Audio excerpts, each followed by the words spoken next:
All right, number 2, numero dos. Introduce yourself. What's up? I'm Abby. What do you do? I play guitar and I sing and I write music. What bands do you play in, Abby? I play in Ski Club and MINGKO, and I also play for a bunch of people in the Boston area. That's great. Yeah, we play for Matthew, Louis Drake. Yeah, we play Matthew. for SYD. And yeah, SYD, Matthew, VVN, a lot of Soul acronyms. music. Acronym soul music. Soul music. Acro soul. Yeah. So this is interesting. I wanted to have you on because I think it's interesting to interview somebody that is technically speaking my boss. Because you're my boss. I'm Big Cheese. You're Big You're Big Cheese. But I like to start when I'm getting to... Obviously, we've known each other for like a while now, but I think this is going to be interesting because we're doing this from the perspective of like people don't necessarily know who you are. So I'm going to start out... I'm kind of scared. Yeah, but I'm going to start out by asking... so I know you grew up in New Jersey and partially in New York, but talk about what it was like growing up playing guitar in those areas, like when you first started playing. What was that like? Yeah, it was really interesting. I started guitar basically when I was in middle school. I moved. I was born in Hoboken, New Jersey, and then I moved to this place called Tenafly.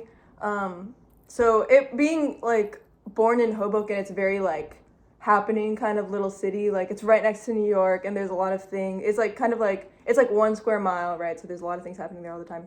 But then I moved to like essentially like just a suburb, and it was really like it was a very jarring move for me because I don't know, I was like in middle school, so like already like getting into like my awkward kind of era, and then like going from like to like one environment to a completely new one. I had a really hard time like socializing and making friends, and like maybe 7th grade or like 8th grade, I was just like, I need to make friends, like I need to do something. So my parents got me into the School of Rock, and so that's kind of like where I don't even know like why I wanted to start guitar. I was just like, whatever, like I'll just start, rocking out on the guitar. And so we went to the School of Rock, and then I started doing like their like little like band programs there. Wow. And that's how I started guitar, and that's how I joined. I was in like a metal band for a really long time. Yes, That's how I joined that. my metal band. And like I remember like playing with these kids that were like, they were like 18 at the Older time, than you, and yeah. I was like 14 or something. It was so crazy. But it was really fun because like I got to meet a bunch of different people and different musicians and play gigs. So you started when you were, let's say, like 12, 13 playing guitar. So you like really improved a lot, like in a very short period of time, Like I at least compared to like me and a lot of other people that I know, like we probably spent like the first like 5 years like in embryo, like trying to get our shit together. But you joined School of Rock and you're doing these performances and you're playing in bands like within 2 years of starting to pick up the guitar. Like that's a really like fast timeline, and I'm just curious, like, did you have anything driving you to like get better at it, or was it just sort of a natural like, I'm doing this because I'm doing it? You had no real reasoning behind it. What was that like? I think like it was mainly because like I didn't have, like, in middle school and stuff, like, I didn't have a lot of friends. So, like, I would go home, and I'd be like, well, I'll just, like, practice guitar. Like, I'm not hanging out. Like, I mean, eventually, like, I started making friends, like, through music. But it was mainly just of, like, I'm bored. Like, I'm just gonna, like, I have however many. I wasn't also, like, huge in school. So, like, I didn't really focus on, like, school. So, it's, like, I was focusing on guitar. And then, like, because I was, like, playing with these older kids, like, and we had gigs, like, I was always, like, trying to kind of, like, catch up to them. So, like, I think from an early age, I was always, like, I don't know, like, it's a combination of, like... You felt the need to, like, did you ever feel the need to, like, try and impress the older kids? Be like, I can hang. Oh, yeah. It was definitely, like, I'm cool, I swear, like, please keep me in your band. So that was what I had happened too. Yeah. I was a drummer in my first band, and I joined when I was 15, and the singer was in college already, and the other two people were seniors, and I was the same, like, I had never, like, really gone out before and like, partied or anything like that, and also like doing gigs. Mm-hmm. And that kind of leads into my next question. The first time I ever played a gig in New York City, I like shit my pants. I was like terrified, nervous. What was that like for you the first time you ever like drove a long distance, an hour or so outside of home to play a gig? What was that like? And like, do you have any like feelings on that, or do you have any memories about that? I like can't remember. I feel like it's so strange because I'm not even like a like I play a lot live, but I wouldn't consider myself like a great like performer. But like I can't remember like I feel like I've just been playing shows like since the beginning. Well, because it's like a combination of like School of Rock or whatever, and I was doing those gigs. And then like I joined this band like pretty soon after I joined School of Rock. So it's so funny. Like I can't remember the first like gig I must have been with School of Rock, and I'm sure I was like super nervous. And I still really get very nervous, but I can't remember like That's the very first interesting. show. Because maybe it's because I definitely like, when I first started, my shows were like very sporadic. It was like one a month maybe. So they're all very clear in my mind. So that's a really interesting dichotomy. Now another thing I want to jump back a little bit on, because this is something that we kind of have in common. I had this friend of mine, his name's Harlan, plays in this band called Dr. Boat, among other things, and he was the older kid that like got me into music and like pushed me to like practice and like join a band and something like that. And you have somebody like that.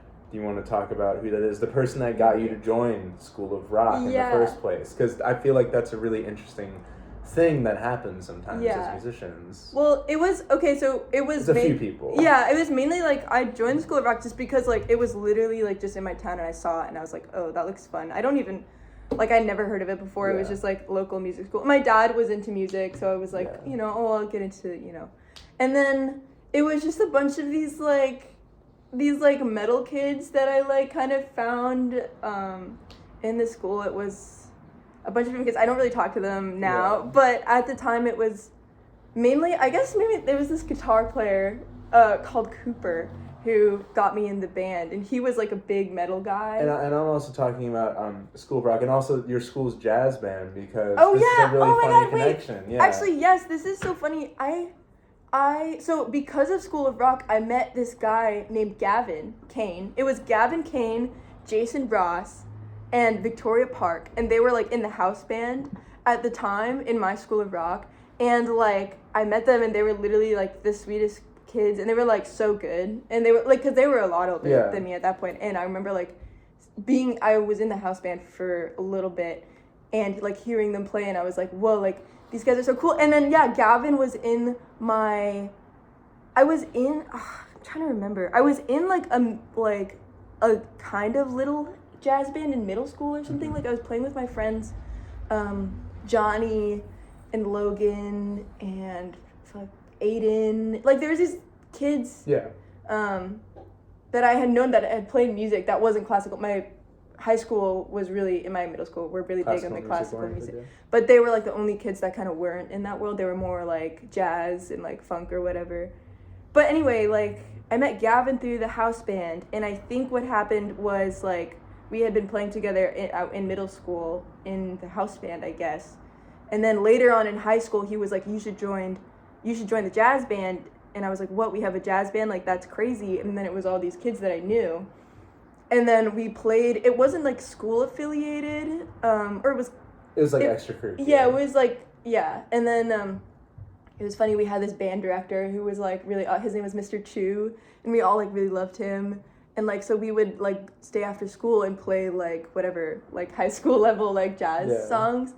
And it was like me, Gavin, and this kid Aiden, who was, they were all really good. Yeah. They were all like so much better. And did you ever feel that like, do you think that they like really helped you become your own musician? Like that guiding hand of like, that they're the older kid and they're like really encouraging you to like do these things? They definitely like made it fun for me to play with other people. That's great, you know what I mean? Because I think that's why I even do music now. It's just to play with other people. Like it's a very like strong community aspect for me anyway.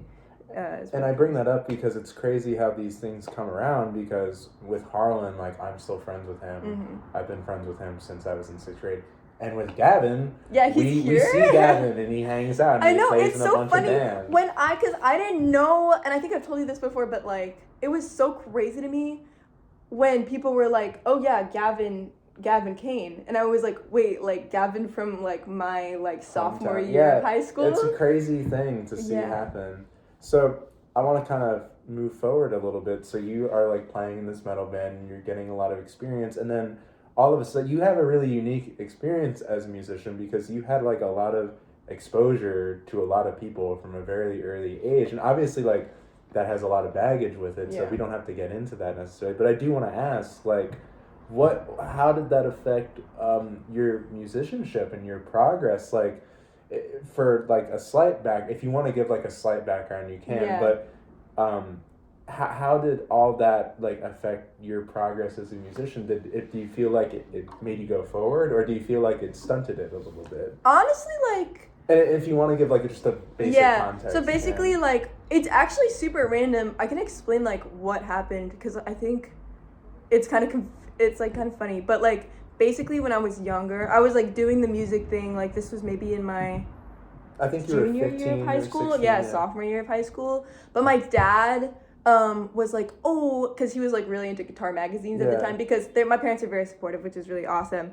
But like he was reading all these guitar magazines and he was like, I saw this thing where it's like you can go to London and you get judged by, I forget who the judges were. It was some like famous, it was like Tony Iommi, some like random people, or famous guitar player people. And he was like, you should submit a video because like even if you don't get it, like the whole thing is they give you feedback, and that's what his thing. He was like, it'd be cool, if you submit it and they can give you feedback or whatever. And then it was really funny. I submitted just like a random video, like we did it at the School of Rock with like some teachers or something. It was like some sort of cover of something, and then I was at 5 Week. This was like my Berkeley 5 Week. Yeah, this was my junior year maybe of high school. I don't remember, but basically, like, at the end of 5 Week when I had my recital, my dad was like, you won. And I was like, what? Like, he was like... After the recital? After the recital, wow, he was like, also, you won. That's and crazy. I was like, what do you mean? And basically, like, what it was is, like, if you got past a certain level, you got to go to the competition. You got to go to the competition, which was in London. And it was really funny because I just met my roommate at 5 Week was British. She was, like, from London. And so, like, I was like, okay, this is awesome. Like, we'll stay with the roommate and we'll do this thing. And it was kind of like, it was like a little like, there was like a, whatever, little recital hall, and then it was also a guitar show. And they filmed it. And I didn't know that they were filming it. And actually, really? No, wow. Because it was actually kind of crazy because I literally got my hair done. This was the first time I bleached my hair. Yes. And I fucked it up. It was like falling out. And it was like so awful. I didn't know they were going to film it. You didn't know they were filming it though. So you do this thing and you don't win like the first place, but this video goes viral of you. And I'm just curious, like, after that happened, like, how did that affect your musicianship and your growth as a musician? Like, I'm sure you must have, like, some sort of thought on it in retrospect. No, it definitely, like, boosted my confidence a lot, because at the time, I'm still, like, pretty, like, self-conscious, but at the time, I was, like, I don't know, I was, like, a high schooler, I was, like, a teenager, I was definitely a little, like, but, when people started recognizing, like, me, it kind of was like, okay, this is really cool, like, I'm obviously maybe doing something, that's, like, marketable or, something, and then I think, like, the whole social media thing got a little in my head about it, like, because it's definitely not, like, online music is not the same as, like, real music you know what I mean? And so I definitely got a little in my head about it, but definitely at first it was like, okay, this is, like, kind of cool.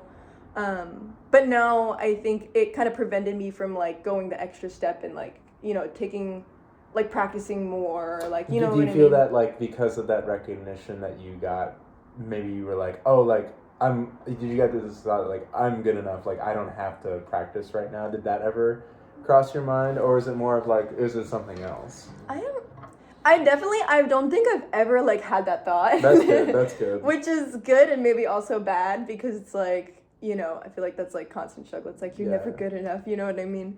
But generally speaking, it gave you some confidence. It did give me confidence, which was good. And then, like, I think once the numbers started rising to a degree, I was like, okay, like I got a little freaked out. You know what I mean? I'd imagine that's pretty crazy for anybody who is 16 years old. Yeah. To be like, oh my god, like a million people have like seen me play the guitar. Yeah, and it's also just, you know, like, it's just like growing up like feminine and it's just like a little, it's like a whole thing. It got a little like dicey, but you know, definitely at first, and it also has like brought me a lot of great opportunities, so I can't really be mad at it, you know. That's good. Do you feel you have like a healthy relationship with the social media aspect of it now since that experience? Now I definitely do. I feel like all of us during COVID had like kind of a crazy moment with social media. Yeah. So I definitely had that resurgence.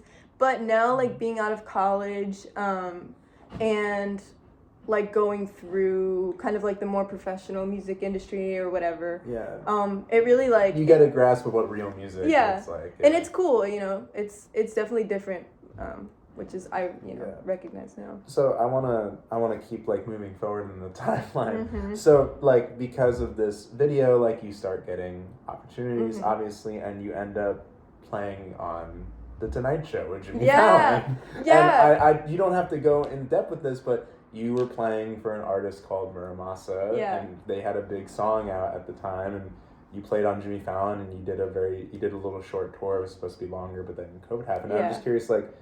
We talked about this a little bit before, but reflecting on that time, like, how do you feel after having done all that stuff? Dude, it's actually really crazy. It kind of feels like a different, like, life. Especially because it ended so abruptly with COVID. Yeah. Because COVID was just such a surreal experience for everybody. But I mean, you were playing, like, you were basically in the top level of the music industry at that time.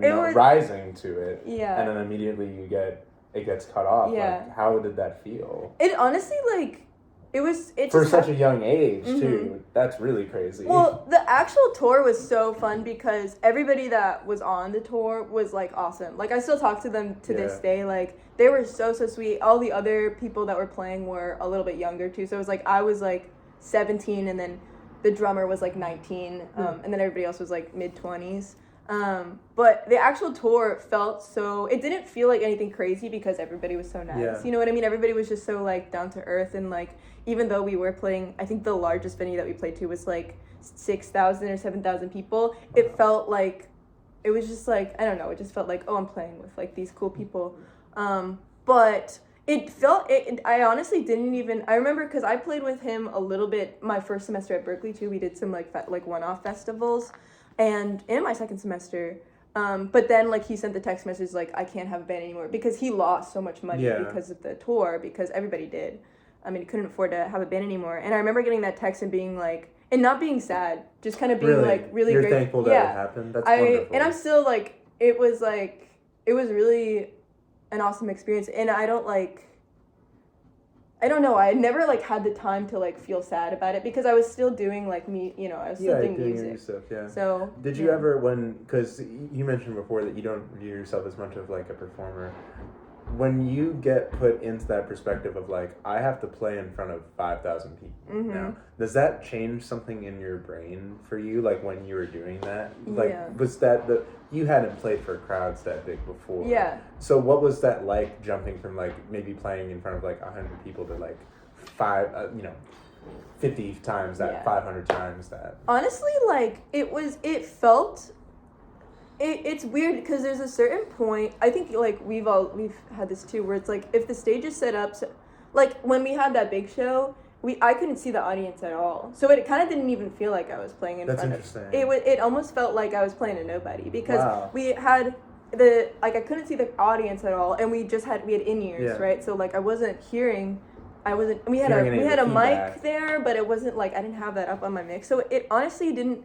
And like I've been more nervous to play in front of like 1,000 or less, or even like 10 people than I have been to like specifically that show, just because of the circumstance. Like I didn't even register to me that we were playing for so many people. I could only see like the stage, and I couldn't, so I didn't, like, obviously I was nervous at first, but like once we got on stage, I was like, wow, it really doesn't feel like, and also it's funny, like we had a whole stage set up, and we had the stage set up so it was like a living room. So it was like, I was like sitting on the couch. That's great. Like I was That's like, great. this doesn't feel real. You're just in the shed in the living room. And also like you feel that way when like the stage is elevated, you know what I mean? Like you can't see the crowd, but it's like really, that's why like house shows, like I remember my first house show, I was way more nervous because it was like I could see the people, like I knew the people in front of me, and I was like, I don't know. It's just, yeah. Wow.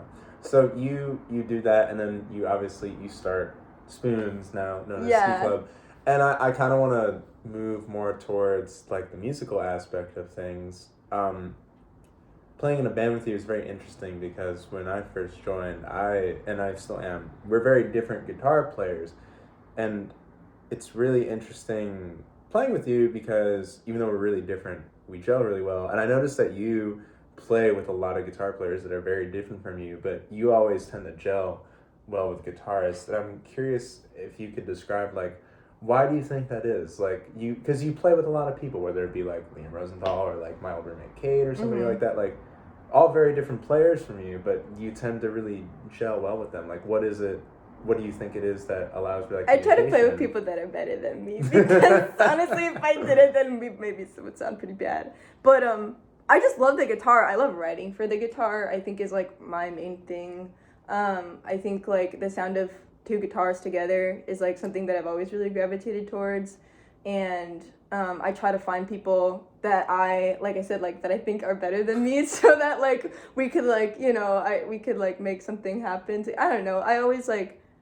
I think like now I've realized more than ever is like I really like writing. Like that's kind of my thing. I like writing parts even for other people. Like I like arranging and whatever. So I think maybe it's that I come at it. You find ways to fit in, you know, compositionally speaking. Yeah. You find ways to fit in and find your spot and stay there. And I think that does kind of describe like what you do a lot of the time. Whether, you know, it can be flashy at times, which is great, but it's like you definitely find a way to like find your slot and stay in it, but still stick out, you know, like be yourself. Yeah. You have identifiable things that you do. Yeah. I think it's like, it's always a matter of like, that's what you said is something I think about a lot. It's like, okay, like how can I like fill in, like what is this like missing, or like what does this need, or like this person does this, so like I'm not going to do that, like I'm going to do something different that will complement. I don't know, I always am thinking about like balance in music and like in timbre and specifically with the guitar, because that's my main interest. And I'm curious as well, like we talked about this a little bit before,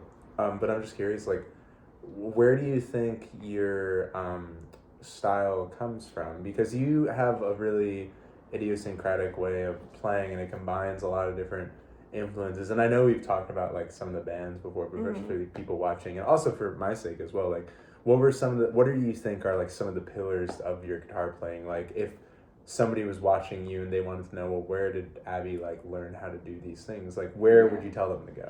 I mean, I think for you specifically, I think like I draw from like, I mean, obviously I'm inspired by like the people that I'm around a lot. So like I think like you inspire me. I think like shut the fuck up. No, I do. And I think like Kate has like influenced me now, because it's like I'm used to playing, and like even like some of like my guitar heroes at Berkeley, you know, like kind of I always feel most inspired after seeing someone play live, which is why after I saw that Jazz Rating 4, I'm like, you're trying to swing.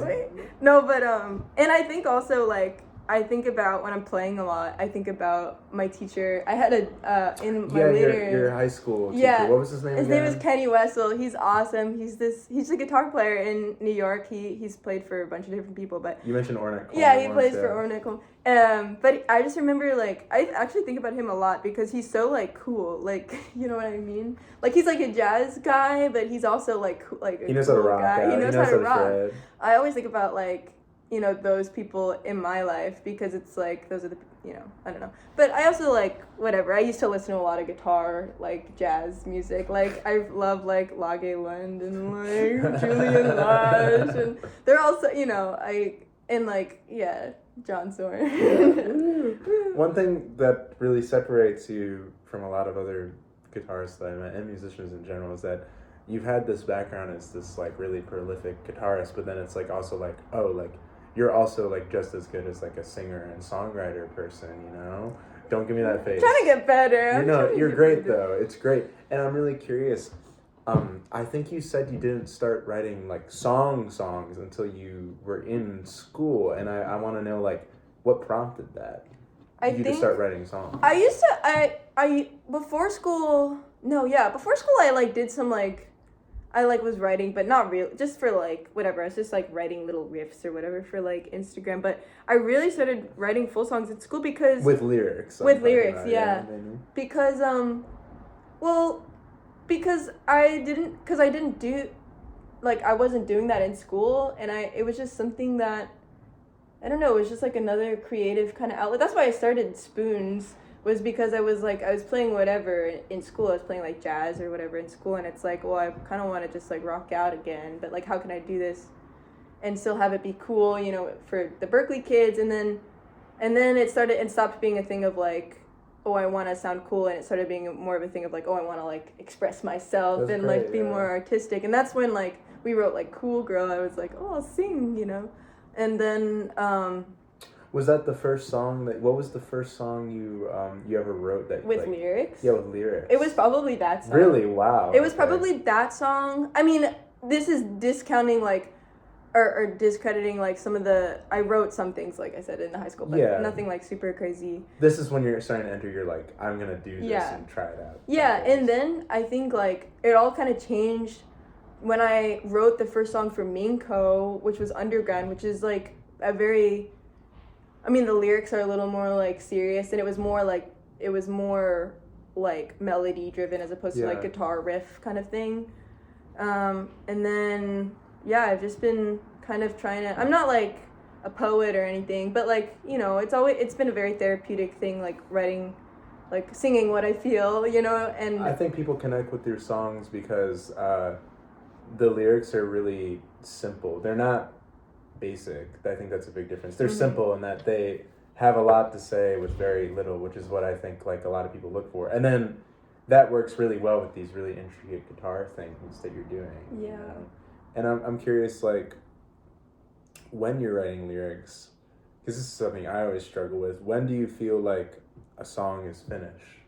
Do you ever have a moment where you're like, the song is done? Or is it more of just I'm going to do it until I can't anymore? I think it depends on the song.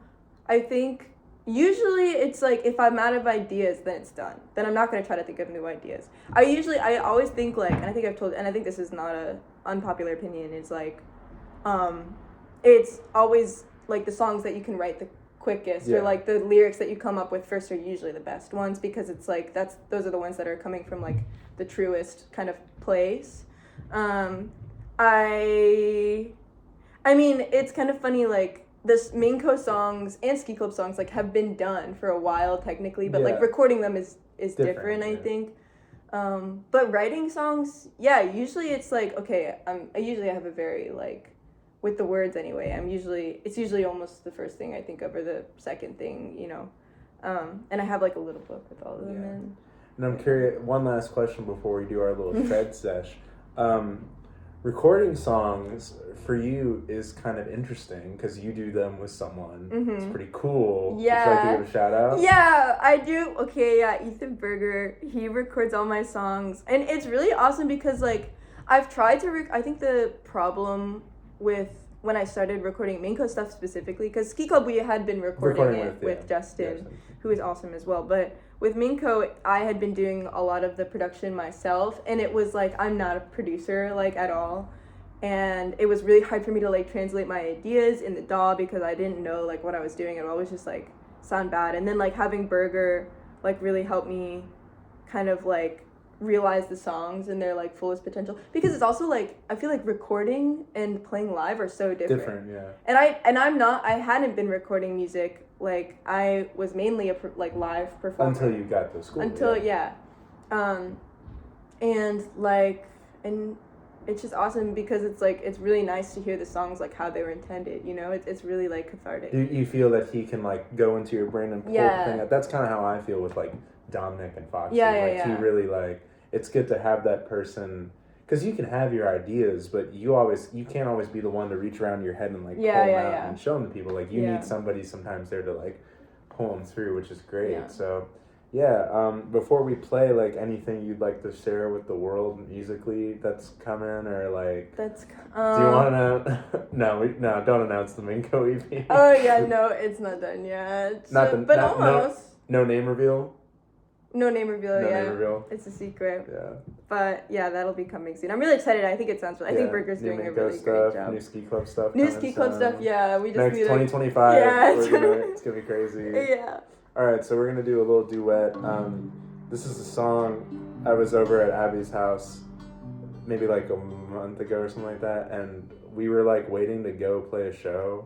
This is when we played Panopticon, I think. And I just grabbed this guitar and I was like, I'm just gonna like write some songs, which I don't usually do, but Abby was like, we were on this portion, Abby was like, show me this like finger picking thing. So I showed it to her and then she was like, we should write a song. Yeah. So we wrote this little like country thing. This one. And what is it called? It's called Cornbread and Beer. My two favorite things. Ready? Yeah. 1, 2, 1, 2, 1, 2, 2. Cornbread. Wait, one more time. You said it was 1, 2. Wait, cornbread. There we go. 1, 2, 1, 2, 2. Cornbread and beer makes me lose all my fears. It's the carbohydrates I love so dear. Cornbread and beer for this old pioneer. All right, thank you so much, Abby.